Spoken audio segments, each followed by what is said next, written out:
So nasty plants, we've talked a lot about our nasty invasive species. We're going to talk today about herbicides with our experts in the chair, Richard Podmore, David Leyland from Japanese Knotweed Control.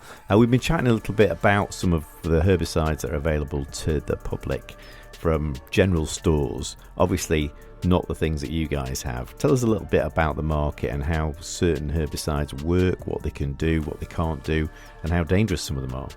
Yeah, I mean, there are different products out there, although they've got the same brand names or similar brand names. Commercial strength herbicides are normally a different formulation to what you'd be able to buy over the counter. Things like glyphosate. Glyphosate, used to be able to buy it through B&Q or most distributors domestically. But that's a completely different formulation to what we use on a commercial basis. Ours are a little bit stronger in terms of the formulation. But the key thing is what we call a surfactant, which is an additive that we put in the herbicide, and that allows the herbicide to break down the cells within the plant and then translocate all the way through to the density of the root structures. So when we talk about Japanese knotweed or horsetail or plants that have very dense or troublesome root systems, the ideal thing is to be able to let it translocate all the way through to the bottom of the root system to kill the roots off. So quite often when you apply the herbicide, you don't see anything happening above the ground for maybe weeks after the application, and then suddenly the plant starts to go brown. The leaves will fall off, and that's when it's actually worked. So you've got different types of herbicide. You've got the glyphosates, the salts, potassium salt, and then you have the acids as well. The acids which are now quite widely available domestically, do leave residues, potentially can leach from the target species as well, so you might find it affects plants in the surrounding area as well. Whereas the beauty of using glyphosate products is the fact it's very specific to the target species. It stays within the plant itself. When the plant starts to decay, the bacteria will eat the plant and also the glyphosate and turn that into natural salts and sugars, so you get that natural biodegrading into the subsoil. So yeah, there's a big difference between what's available domestically and what's commercial as well. The other issue we have with general herbicides, particularly from the domestic use, is that people tend to over-apply. So they don't read the back of the label, which is quite... the instructions there are quite specific on when you should apply it, how you should apply it, and the quantity that should be applied. And the temptation as a human is, let's just give it a squirt, or let's come on with extra squirts as well for good measure. And the problem is then you burn the top growth and you don't get it naturally translocating all the way through the plant. So yeah, overdosing is a common issue that using domestic herbicides. You've just described me and my watering can full of, it's uncarefully measured.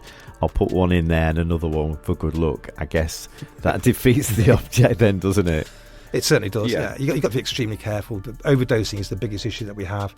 And the scientists have spent so many decades looking at perfecting these herbicides to minimise its use in the environment. So it's really important that you always follow the label. Right. Yeah. As a business, we've obviously taken on board the science that goes with herbicide treatments. I would say probably 99% of the time we are using a commercial grade glyphosate product. But it's really interesting when you kind of delve in a little bit deeper than that. So as David mentioned there's a thing called a surfactant within the herbicide that allows it to get into the root system and into the plant. But even down to the fact of the type of water that you use, it works much better with soft water than hard water. Generally, we will take water with us that we know is soft water if we go into a place where there's hard water. So even down to the minor details like that helps us do the job as well as we possibly can do.